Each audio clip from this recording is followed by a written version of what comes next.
Kalau lu mau nge-scale, mau punya kantor yang keren, equipment yang keren, gak ada cara lain selain naikin sales. Untuk company lu untung 30%, Iya. lu harus nahan 70 juta. Selama berapa lama? Iya. Apakah 3 hari? Kagak. Bisa sebulan 2 bulan. Iya. Semakin ngaret, lu gak sadar, lu tuh keluar duit terus. Margin yang lu pikir tadinya tebel, itu bisa sangat slim. Betul. Kayak tisu ujung-ujungnya. Jelek itu relatif tergantung orangnya. Untung besar, untung kecil itu relatif terhadap orangnya juga. Iya. Gitu ya. Pokoknya gini gambarannya, kalau lu hari-hari lu itu masih lembur, mau di scale menurut gua agak sulit. Udah syuting, udah editing, udah selesai. Pas mau bayar, kalian belum PT. Even di creative business itu lu jualan, lu jualan, lu fotografer, lu jualan.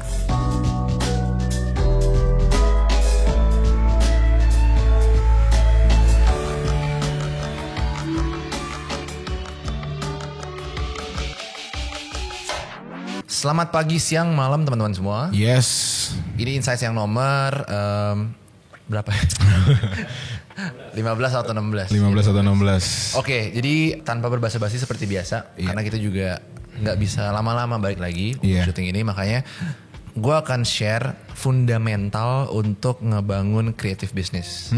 Fundamental dalam arti bukan teori, tapi kayak semacam learning atau kayak kalau lu tahu hal ini, kayaknya prosesnya bakal jauh lebih gampang deh. Betul. Bakal lebih smooth dan lebih bisa scalable. Sepertinya bisa membantu lah. Bener, karena ini gue nggak dapat dari internet ya. Jangan salah, gue dapetnya ini dari ya pengalaman sendiri. Gue lihat-lihat file-file masa lalu, terus kayak ini bisa nih gue share nih, gue bisa share gitu-gitu. Balik lagi karena di sini kan goalsnya adalah kita pengen share apa yang terjadi di kita, bukan mau ngajarin terus kita buka kelas, itu enggak. Karena emang kita mau bukan ngajarin, kita mau share aja, give back lah ke community, oke? Fundamental atau learning yang pertama, gue bacain ya.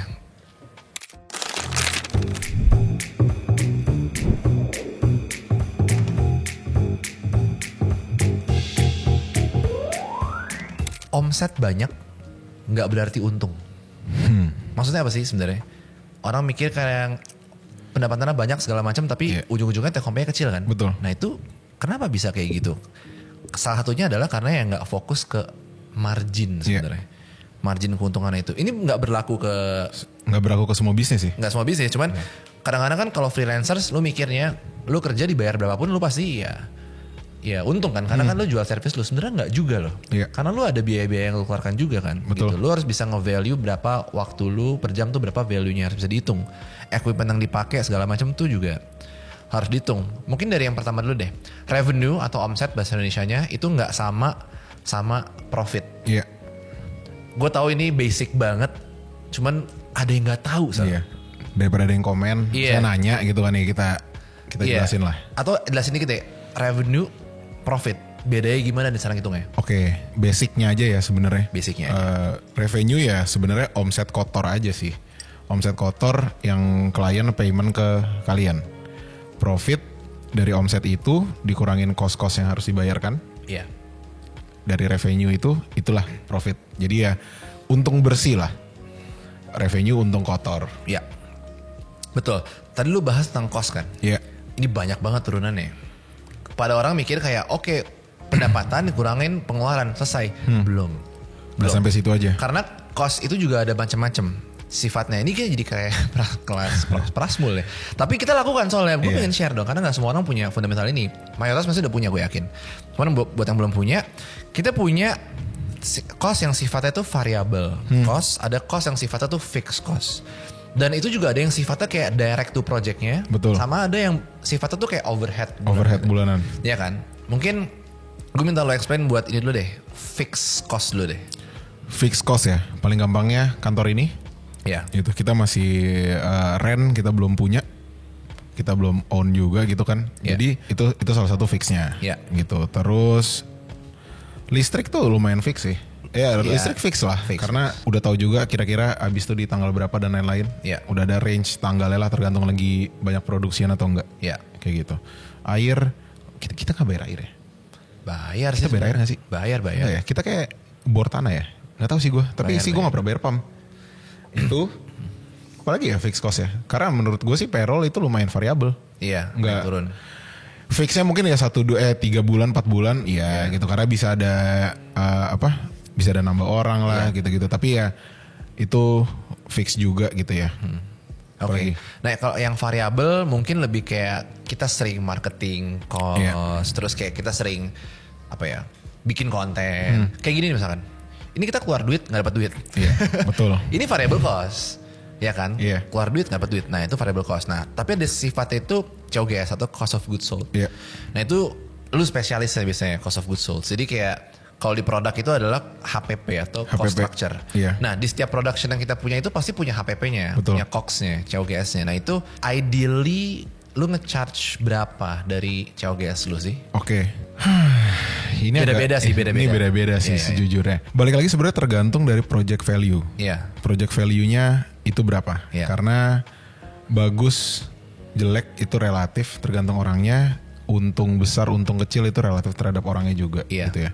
Beda-beda lah perspektifnya. Tapi gua sebisa mungkin minimal banget 50%. Oke.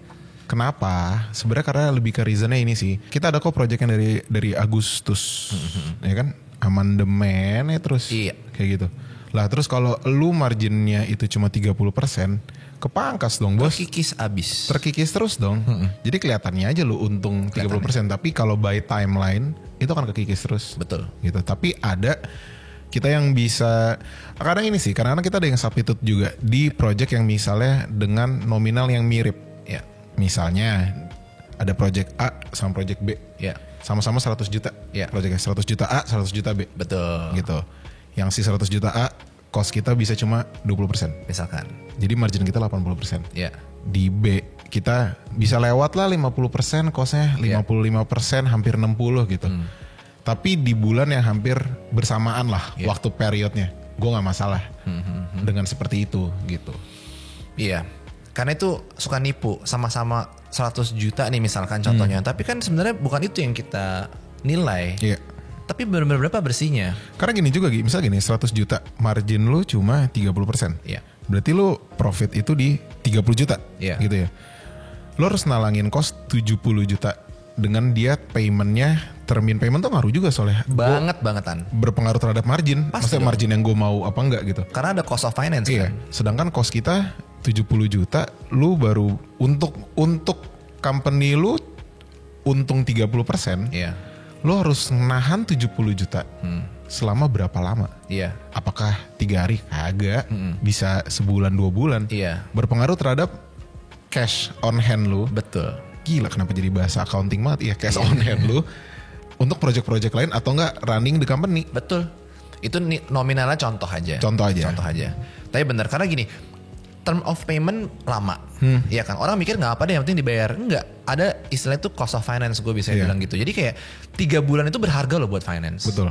1M itu 3 bulan lu kasih gue bisa balikin berapa persen dengan fixed return dari something gitu kan. Dan itu kan kadang-kadang lu gak pernah pikirin. Makanya penting banget knowledge financial. Karena contohnya gini, balik ke episode yang sebelumnya ya, masalah soal dari load dan burn out orang. Bisa gini, editor kita gitu ya. Editor kita. Dengan misalnya tadi dari paymentnya lama, tapi marginnya kecil. Terus tiba-tiba lu masuk klien baru, yang udah harus onboard dan udah harus editing juga. Tapi kan dia masih keseret nih sama si paymentnya lama yang marginnya gak terlalu besar ini gitu. Yang cuma 30%, 20% gitu misalnya. Terus akhirnya PM kita bilang gak bisa Sal, kita harus hire freelance buat bantu editing dan lain-lain. Cost lagi, gue bilang gitu. Jadi ya gitu. Betul, that's why waktu itu sangat penting. Semakin ngaret, lu gak sadar, lu tuh keluar duit terus. Betul. Keluar duit terus, kayak gitu. Nah, kenapa tadi Ansel bilang 50%? Ada yang 100% berkali-kali juga ada. Cuman kenapa kayak gitu? Karena ketika misalnya lu ngerjain satu production gitu ya, freelance mungkin lebih simple. Cuman kalau creative business mungkin anggaplah projectnya nilainya 100 biar gampang. Costnya. Lu charge misalnya 150. Jadi kan lu dapat 50 kan. Lu mikir itu udah dapat 50 belum? Lu bisa jadi dapatnya cuma 15. Betul. Kenapa? Karena itu semua masih gross. Dan semua itu lu harus nanti lu kurangin lagi sama tax yang tahun ini 12% per Januari ini. Abis itu juga lu harus bayar semua overhead expenses di office kalau udah punya office ya. Apalagi kalau misalnya udah karyawannya banyak, udah gak mungkin 1 juta 2 juta tuh. Gak mungkin. Ya kan, ratusan minimum. Nah itu harus dibayar semua dan itu kekikis lagi. Makanya belum mikirin kayak marketingnya lu gimana, expansion. Jadi kayak margin yang lu pikir tadinya tebel itu bisa sangat slim. Betul. Kayak tisu ujung-ujungnya. Nah makanya lu pikir tuh panjang. Iya. Sampai akhir periode lu tutup bukunya gitu loh. Kita tahun 2025 ini evaluate finance every 4 months. Ya kan. Jadi setiap 4 bulan kita lihat P&L ya. Iya. Revenue 4 bulan ini gimana. Nggak per quarter karena based on experience per quarter terlalu cepat ya kalau buat Kecepatan. kita. Rata-rata soalnya ada dengan BAST lah, payment term lah dan lain-lain. Per quarter tuh berarti 3 bulan kan 3 bulan. Ya, 3 bulan lumayan kecepatan sih. Lumayan kecepatan kalau di service kita. Nah kita per 4 bulan. Makanya kita tahu performance di 4 bulan pertama demikian, kedua gitu-gitu. Itu penting buat kita tahu kita tuh undercharge apa overcharge. Kayak gitu. Karena kalau misalkan kayak kita undercharge, kita malah kerja kayak pro bono jadinya. Impas. Kayak gitu. Lu dapat untung nih, misalkan untungnya 20%, tapi 20% ini bakal lu pakai lagi nanti. Betul. Buat bayar overhead lu. Iya. Impas. Dan itu udah kita lewatin ya? Udah pernah dan berkali-kali. Gue juga awalnya kita sempat agak bingung tuh gimana caranya ya nge-solve kayak gini. Iya. Ya itu margin. Harus ada untungnya. Iya. Gitu ya. Aduh ini panjang sih ngomongin ini. Gue bisa berhari-hari tapi panjang ntar videonya. Ini udah 10 menit kita ngomongin itu. Next lagi oke. Gue akan yang next yang kedua. Cek.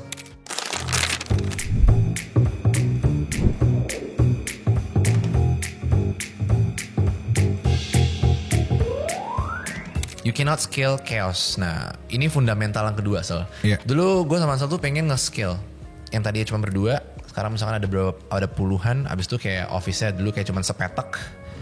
Sekarang ada 3 lantai misalkan, terus kayak apa segala macam. Itu tuh gak bisa di-scale kalau lu gak bisa keluar dari chaos. Dulu kita chaos, apa juga dikerjain sendiri kan. Nah, sebenarnya ini mirip sama episode yang minggu lalu.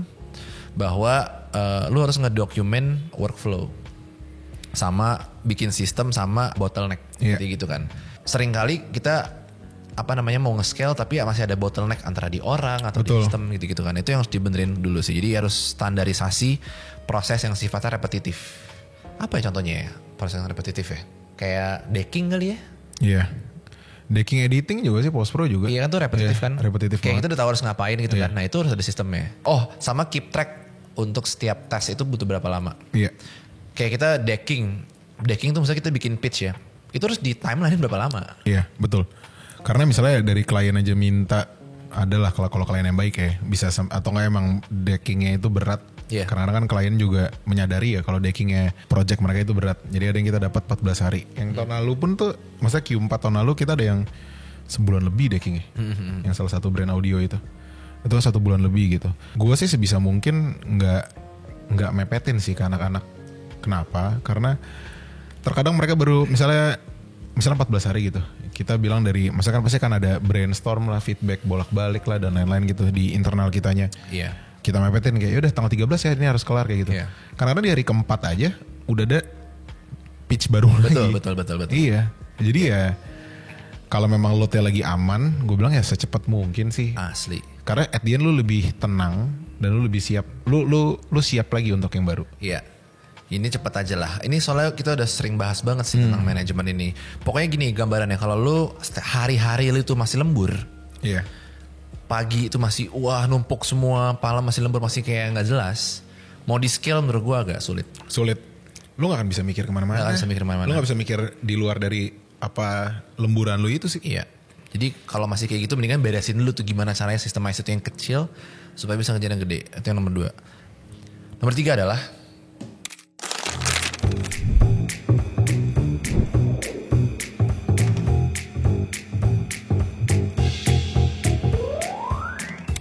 every business is in sales. Maksudnya apa sih?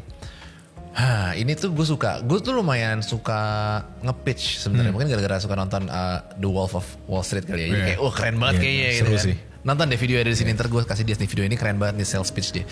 Jadi intinya even di creative business itu lu jualan, lu jualan. Lu fotografer, lu jualan.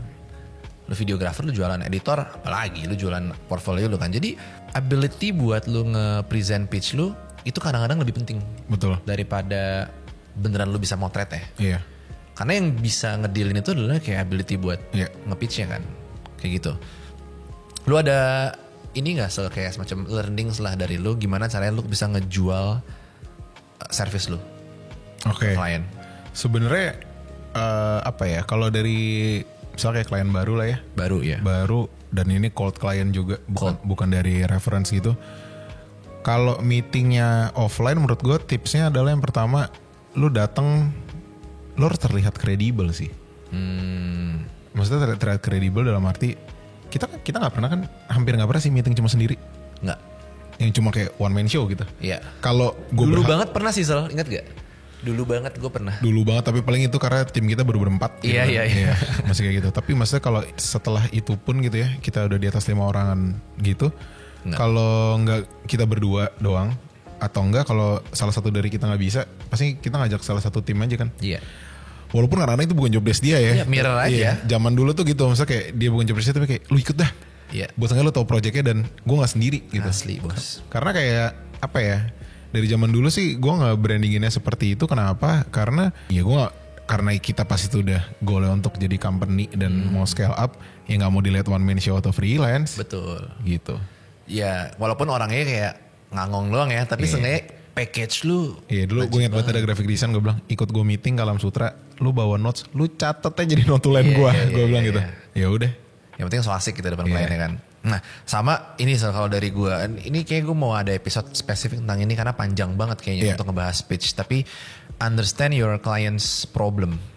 Jadi kita sering banget sebenarnya dapat kerjaan bukan karena kita punya portfolionya, tapi kita ngerti problem dia apa dan kita benar-benar bisa address target.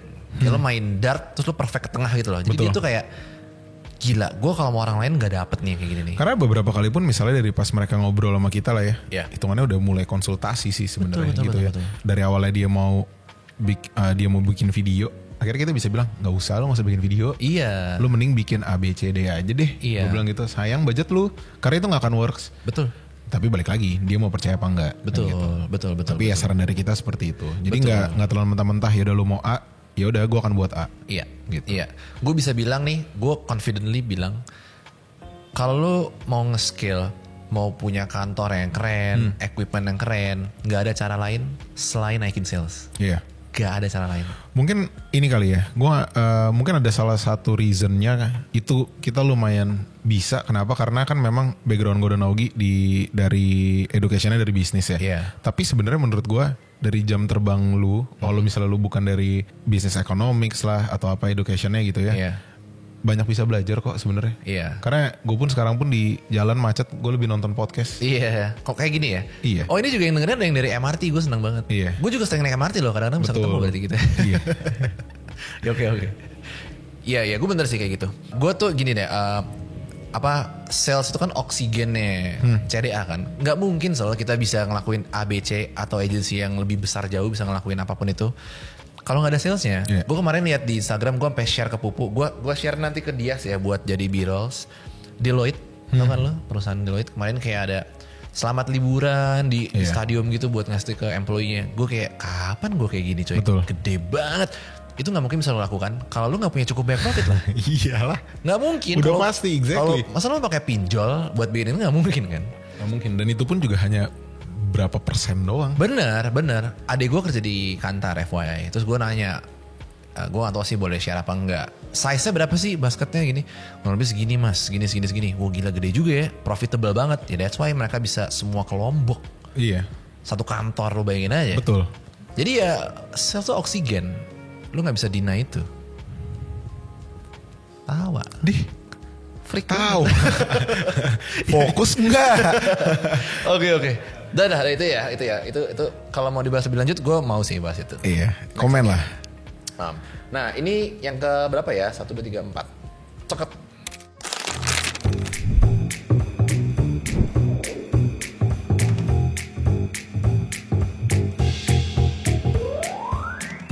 Wah, ini gue suka banget. Iya. Gue orangnya lumayan kompetitif. Ini adalah shadow your competitors. Gue sangat kompetitif. Lu juga kompetitif kan? Gue tuh suka olahraga dulu. Gue tuh sprinter FYI dulu. Gue suka tanding di UNJ. SMA ya? SMA. Gue itu tanding di UNJ 100 meter sama 200 meter. Beneran ini gak bohong. Hansel juga cyclist bisa bilang. Dia lomba bukan di Jakarta cuy. Di Malaysia. Wah keren loh. Ya, dan gitu. juara. Nah, intinya gitu. Jadi kita berdua tuh lumayan kompetitif kan. Jadi kita apply itu bukan cuma di olahraga ya Sol. Iya bukan hanya di hobi sih. Bukan cuma di hobi. Tapi di kerjaan juga.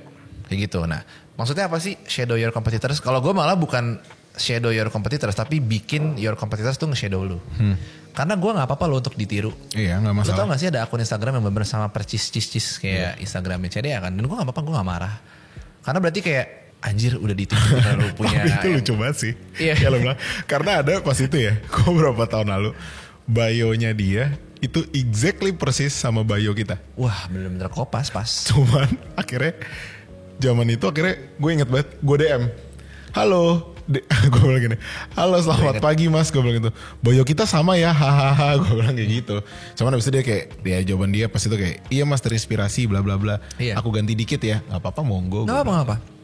Itu menurut gue pencapaian sih. Karena menurut gue nggak ada yang original sih. Gak ada bro, nggak ada. Ini samanya kayak orang selalu bahas fashion trend kan sebenarnya muter ya. Iya. Kayak gitu. Ini aja nih gue bikin insights ini, emangnya ide gue kagak. Ini gue inspired by. Nah adalah. Ya itu rahasia lah. Masa semua dibongkar, semua di-share. Adalah. Jadi semua pasti inspired by. Kayak gitulah. Nah jadi gini, gue mikirnya gini loh. Gue punya satu rules. Tapi kalau gue jelasin di sini terlalu panjang. Lu kayak tahu pernah denger game theory lah. Ada videonya ini gue cantumin di bio. Yang jelasin Bro Leon. Gue bener-bener kayak nonton itu kayak 3-4 kali. Menurut gue perfect. Yeah. Jadi itu intinya adalah. Kalau mau belajar tentang itu different video aja, tapi di sini simpelnya adalah kalau misalkan lu ngelakuin less than your competitors, udah pasti fix 100% lu bakal dapat less juga. Iya. Kayak gitu. Karena gini, misalkan kita anggaplah di titik yang sama, Creativera sama A gitu, company A, dan dia ngelakuin podcast misalkan, kita nggak sama sekali, udah pasti kita kalah. Iya. Anggap itu benar-benar sama ya, starting pointnya, networknya sama, skill setnya sama. Jadi maksud gue adalah kalau misalkan lu bener-bener mau nge-outperform di industrinya, lu emang harus bener-bener act faster. Iya kan? Harus bikin apa? Kita aja bikin podcast baru sekarang. Iya. Tahu gitu dari 2021. Iya kan? Tapi ya itu gak apa-apa lah. Ya kan? Tapi intinya ya lu harus bisa innovate. Jadi jangan sampai keduluan. Betul. Innovate aja. Kayak gitu. Gue tulis kan, you cannot see their next move kan. Makanya lu harus move faster daripada dari kompetitor lu. Kayak gitu. Setuju sih, karena kita aja kan lumayan, maksudnya kita tuh sempet ya bikinin podcast tapi di platform, maksudnya postingnya akan di Instagram tapi beda, yang editing yang sampai sekarang nggak kelar itu loh. Oh iya. Tapi itu reasonnya satu karena awalnya Idealis gue dan Augie nggak mau ngepost di Instagram Creativera. Iya. Sebenarnya awalnya itu doang kok. Gue udah fun fact-nya terus. Akhirnya kan abis itu cuman itu nggak jalan, kenapa? Karena kita belum kehadiran Dias. Iya. Itu yang pertama. Yang dan kedua. Arel dan Mas Dul. Iya bener juga sih, belum ada orang ini. Cuma Mas Dul doang pas itu. Dan itu belum apa ya? Honestly konseptingnya juga masih belum jelas gitu kan, terlalu scripted dan terlalu lain-lain. niche lah. Ya, terlalu niche banget sih. Walaupun goalnya sama sebenarnya untuk creative people gitu kan. Cuman yaudah akhirnya nggak jalan. Sekarang itu masih ada yang komen loh. Lah ini nggak jadi tayang podcastnya. Sumpah gue bukaannya masih ada aja yang kayak 2 minggu lalu, seminggu lalu kayak gitu. Gue nggak lihat. Ya itu kalau itu sih lag-nya karena idealisme Hansel dan Augie aja sih. Betul. Pas itu. Sebelum gue lupa Sal, lu tadi mention itu kan, fun fact banget ya. Kita bikin insights. Ini kan sebenarnya bukan kita jualan kan. Bener-bener ya pure sharing aja. Tapi kita lagi nge-pitch sama salah satu bank ya, ingat gak sih? Sebenarnya bukan bank sih, sekuritas gitu. Iya, sekuritas lah. Investment lah. Dan mereka inspired by konten ini. Iya. Gila. Gue juga nggak nyangka. Kayak gue mau kayak gini. Kayak insight gini. Menurut gue kayak gila ternyata ini padahal kan kita ke kanan kan ke creative workers, bukan ke kiri ke klien. Tapi yang ke inspire malah kliennya. Iya, gue pingin thumbnailnya kayak gini dong yang kalian bikin nih gitu. Jadi kayak wah, malah bisa jadi gitu kan. Iya, jadi kayak definisi gue mikir kayak definisi lo penting bikin aja sih. Gak usah terlalu mikir, lu bikin aja sih. Udah bikin aja, works gak works baru lu evaluate dah gitu ya. Kayak gitu loh. Jadi gue kayak wah gila sih, gak usah terlalu idealis. Adapt sih menurut gue. Adapt ya. Dan ini everybody starting point itu beda. Kita itu bukan berawal dari Konglu dan influencer dengan jutaan followers. Tapi ada juga beberapa creative house atau agency yang mungkin udah punya jutaan atau ratusan ribu followers. Dan itu ada privilege sendiri kan. Apapun yang mereka lakukan pasti berhasil. Karena ya cenderung lebih berhasil karena udah punya market. Nah kita kan dulu enggak kan. Nol. Nah makanya cara mainnya juga harus ekstra daripada player itu. Effortnya harus lebih lah. Harus lebih. Misalkan kayak anggap lagi nih ya, si player A udah punya 1 juta followers di Instagram. Lu 0. Terus lu bikin podcast sama-sama, udah pasti kalah. Iya. Jadi logik aja. Gitu loh. Kalau misalkan lu mau menang lawan dia, kasarnya ya lu harus bener kayak 10 kali ya berarti. Betul. Iya sebenarnya kayak ini aja sih. Mungkin ya ada yang misalnya kayak ngomong gitu ya soal tentang privilegean gitu Iya. Dia udah privilege karena dari akun pribadinya aja udah followersnya banyak lah, inilah dan lain-lain. Ya udah bro, nggak kenapa-napa kok gitu. Cuman ya berarti nyatanya lo harus kerja lebih keras dari itu aja gitu. Ya udah. Betul. Itu sangat penting sih, shadow ya competitors, dan belajar game theory deh, itu panjang tapi perfect. Menurut gue perfect banget. Yang kelima adalah, ini gak banyak nih, gak 10, cuma 6.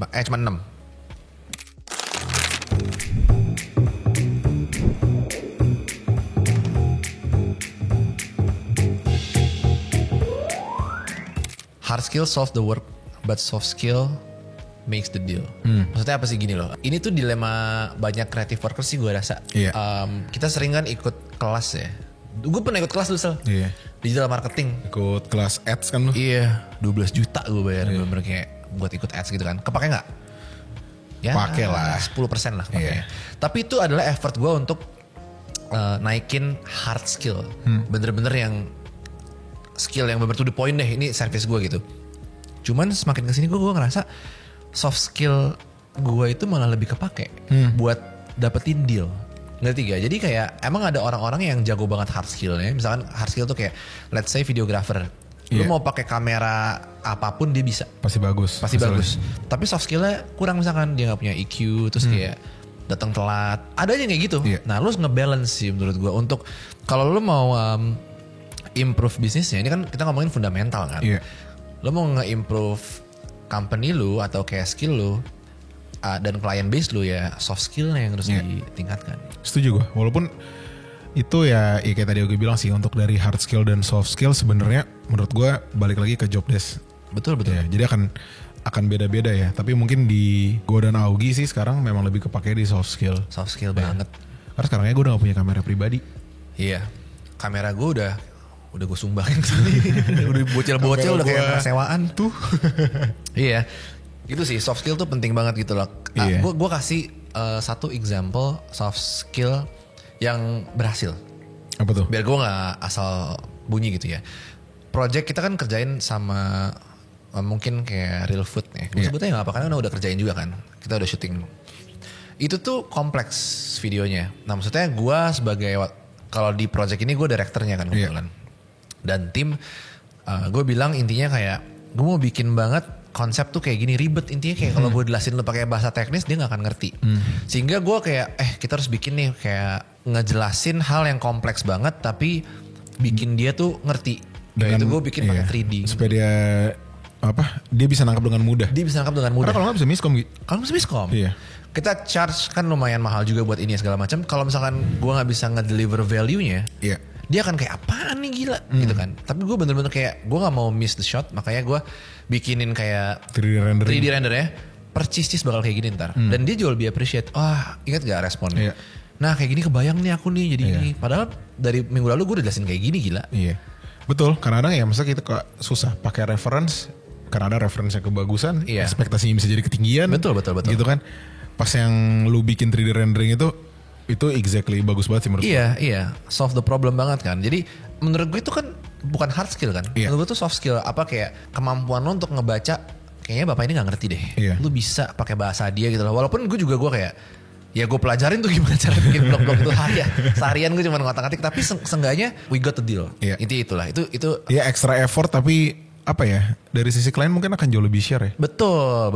Kadang-kadang kita males kan. Kayak udahlah kasih reference aja. Reference tuh beda loh. Terus bikin mock up, nggak apa-apa, invest di situ. Asal lu udah tahu ya klien ini udah bakal deal lah gitu, udah 3 kali 4 kali meeting gitu. Itu sih buat soft skill menurut gue tuh. Last but not least nih yang nomor 6 adalah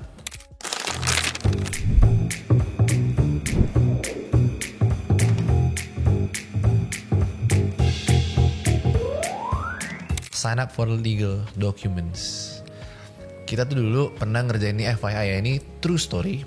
Kita pernah ngerjain Kementerian ESDM. Tahun lupa lah. Lo tau gak itu harus ada badan hukumnya. Dan kita gak ada. Dan akhirnya kita minjem badan hukumnya punya teman kita. Tapi itu menurut gue setelah gue track back ya, itu gak lucu loh. Kenapa? Kita udah menang. Kan biasanya sekarang kayak administration dulu ya. Dia ngecek dulu kita PT kah, kita PKP enggak gitu kan. Itu tuh gak dicek loh Gi. Gak dicek. Udah syuting, udah editing, udah selesai. Pas mau bayar ya. Pas mau bayar, kalian belum PT. Iya. Gitu kan. Jadi itu yang itu agak lucu sih sejujurnya. Itu kita juga bego sih. Iya. Tanpa DP, tanpa jalan aja kan, gara-gara emang Kementerian SDM. Tapi alhamdulillah dibayar. Iya. Itu kita sampai minjem PT-nya Billy. Nah, shout out juga buat Billy ya. Billy sekarang sama Theo atau bareng. Iya. Jadi kita minjem waktu itu, kalau nggak ada dia kita nggak dibayar tuh. Enggak. Thank you banget. Dan kita pinjam bendera kan pas itu. Pinjam bendera, dan akhirnya tuh kita bikin PT langsung kan. Dan pas bikin PT itu kita disuruh ada funny story, jadi kayak harus ada cap kan apa gitu. Mbak Listi adminnya kayak, Mas ada cap nggak? Nggak ada. Yaudah bikin sekarang. Ke pinggir jalan bikin cap. Iya, biasanya kita bikin kayak map apa mau estetik lah, header footer estetik, cap logo udah. Iya, logo gitu. Nah, oke, itu intermezzo kenapa kita bikin legal documents. Tapi alasan konkretnya adalah, percaya nggak percaya, ketika lu punya legal documents dalam bentuk, terutama badan usaha perseroan ya, PT, CV juga bagus. Cuman gue lebih prefer PT. Yeah. Lu punya unlimited access to wider clients. Setuju. Kita nggak bisa kerjain, kayak sekarang kita lagi kerja sama Angkasa Pura, ya kan? Kita nggak bisa kerjain itu kalau nggak ada PT dan nggak PKP. Yeah. Kita nggak bisa kerja kemarin sama H&M, terus sama apa lagi yang kemarin nanyain itu ya? Yang perusahaan TBK. Oh iya, yang perusahaan TBK itu. Itu malah lebih ketat. Kalau lagi. PT dia oke, kalau belum PKP dia nggak mau. Dia nggak mau, harus PKP dulu. Jadi intinya ya, itu membuka akses. Kalau lu perorangan, bisa juga sih. Bisa. Cuman lu nggak akan bisa dapetin akses ke tender atau procurement yang higher level. Lebih wide. Nggak mungkin bisa gitu loh. Dan gue spill sedikit bahwa di perusahaan-perusahaan yang cenderung lebih besar, pasti mereka punya procurement division gitu loh. Iya. Jadi mereka tuh kalau hire vendor eksternal, mereka nggak direct kayak gitu. Tapi mereka pakai division namanya procurement. Iya. Dan ini lu bisa sign up dan lu bisa taruh company lu di sana. Betul. Gitu loh. Padahal even sebenarnya mereka lagi nggak buka project untuk itu ya. Betul. Jadi rajin-rajin lah sign up aja. Asli. Rajin sign up aja taruh sana. Lu nggak akan tahu kapan itu bakal dipanggil. Tahun ini aja kita ada yang udah sign up dari awal tahun baru dapat Q4. Iya. Nobody knows. Jadi kayak taruh situ, dan itu nggak mungkin terjadi kalau lu nggak punya legal documents. Betul. Emang sih kita bayar pajak sometimes lebih mahal, tapi kayak kalau opportunity-nya jauh lebih besar, why not kan? Iya, kenapa enggak? Iya, gitu sih. Harus bikin sih kayak gitu. Yang kedua kalau menurut gue juga attract talent, attract workers. Iya. Lu ngaruh nggak kalau misalnya lu kerja gue kerja sama Mas Hansel, sama gue kerja di PT CDA, sih ngaruh kan? Ngaruh sih, dari sisi gue sih ngaruh. Yeah. Tapi ada beberapa lah ke temen dekat gue juga yang dia belum PT. Yeah. Anak-anaknya, timnya dia sangat-sangat performance-nya bagus dan menurut gue anak-anaknya pinter banget juga. Oke. Dan dari sisi dia nggak masalah dengan ini belum PT atau apa, tapi mungkin dia karena ngelihat temen gue sebagai leader ya. Lebih ke situ ya. Iya. Karena temen gue juga kan yang konten dan muncul banget. Kalau kita kan siapa ya? Iya, itu bener juga sih. Iya. Attracting clients, attracting talent ya bisa jadi iya, bisa jadi enggak. Cuman pasti lebih attract lah. Karena kan kadang-kadang kita sekarang ada insurance gak? Iya. Ya kan, itu kan ngaruh. Easier to get a job gitu. Di LinkedIn juga kalau nggak salah sekarang lo harus masukin PT, nggak bisa kalau nggak ada perusahaannya buat hiring orang. Kayak gitu. Pantesan. Iya. Gitu. Kemarin teman gue tuh baru nanya, kok kita hiring rame banget tapi pas di hiring nggak rame. Oh gitu. Yang cuma dikit banget gitu. Tapi gue gak tahu karena yang ngeset kan biasanya dari account lu. Iya. Gue gak tahu. Iya, jadi harus ada itunya sekarang dan harus naro NIB segala macem. Harus gitu? ada badan hukumnya. Oke. Jadi nggak bisa asal itu. Gitu sih yang gue rasa. Itu yang kedua tentang sign up for legal documents ya. Cuman ada satu yang terakhir, ini agak lebih rendah sedikit lah. Tadi kan terlalu heavy kayaknya buat most people, tapi kayak yang tiga ini menurut gue lebih gampang, yaitu adalah ini bisa nge-sortir atau nge-separate personal finance lu sama business finance. Ini menurut gue nggak tahu ya, tapi kayak gue yakin lu setuju sih, banyak banget sebenarnya freelancer masih belum bisa nge-adapt ke ini sih, nge-separate duit jobnya sama personal finance-nya. Ya banyak lah. Kalau gue sih sebagai pengalaman bukannya gue jaji ya. Iya. Tapi dari freelance kita yang misal gue udah janjiin kita payment tanggal 20 gitu ya. Iya. Tanggal 20 di bulan tersebut jam 4 gitu ya. Kita belum payment itu udah sampai nagih-nagihnya gila banget. Betul. Gue ngerti emang gue udah janji di tanggal 20 gitu kan. Tapi kan itu sebenarnya honestly yang perlu dicatat itu masih working hour. Iya. batas sampai jam 5 lah menurut gue kayak gitu. Cuman mungkin intentionnya ini lebih ke pengalaman gue sih.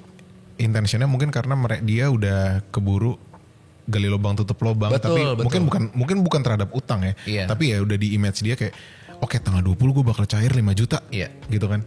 Ya udah mungkin ya entah dia spendingnya dia gimana atau gimana, jadi nggak di separate aja sih. Betul, itu sih yang kalau mau belajar itu kayaknya banyak yang orang lebih jago finance ya. Iya. Tapi gue gatel, gue pengen kasih tahu sih. Jadi gue sama Hansel itu acting terhadap finance itu kita selalu nge-spend ke sesuatu yang bener-bener kita udah lihat, udah ada. Jadi kalau misalkan kayak kita misalkan ada project nih kayak Kasapura gitu kan, kita beli kamera deh kalau gitu, enggak. Karena emang belum cair, belum ada. Jadi kita selalu acting itu kalau emang udah ada aja. Betul. Gitu. Jangan pakai beli sesuatu yang sekarang pakai futures money gitu. Iya, karena sebenarnya gini, kalau misalnya lu udah kayak PT atau lu udah jadi company gitu ya, mau nih company profit berapa? 100 juta triliun kayak gitu. Ya gue kan tetap begini juga. Iya. Iya. Betul. Ngeset lifestyle itu. Iya, enggak bukan berarti kayak Januari cair 100 triliun gitu. Kagak. Ya gue kan tetap begini juga aja, gue tetap ya udah gue tetap begini aja gitu, nggak akan ada bedanya. Tapi pasti menurut gue tiba-tiba freelance, apalagi ya susah sih karena kita berdua pernah freelance masalahnya. Gue pernah dibayar jebret 3 juta, gue pernah dibayar jebret 30 juta. Kayak gitu. Betul. Jadi ya gitu. Tapi ya mungkin kalau kayak gitu di separate ya memang mungkin berat. Kenapa? Karena ya dari lifestyle lah gitu-gitu. Income lo kan di segitu terus aja. Betul, itu naiknya kan nggak bisa langsung ya. Lo harus lihat future ke depannya gimana. Setuju banget. Panjang lah, tapi mungkin banyak orang-orang finance yang lebih pinter. Kita mah apa tuh. Iya, ini cuma dari experience. Ini bonus topik kayaknya nih ini barusan. Tapi ini bagian dari legal document tadi. Jadi gitu. Gue rasa untuk yang sekarang ini dulu aja. Ya. Karena kita simpan buat yang next week aja. Beberapa lagi. Oke ya. Cukup ya untuk yang hari ini. Terima kasih teman-teman semuanya. Thank you. See you.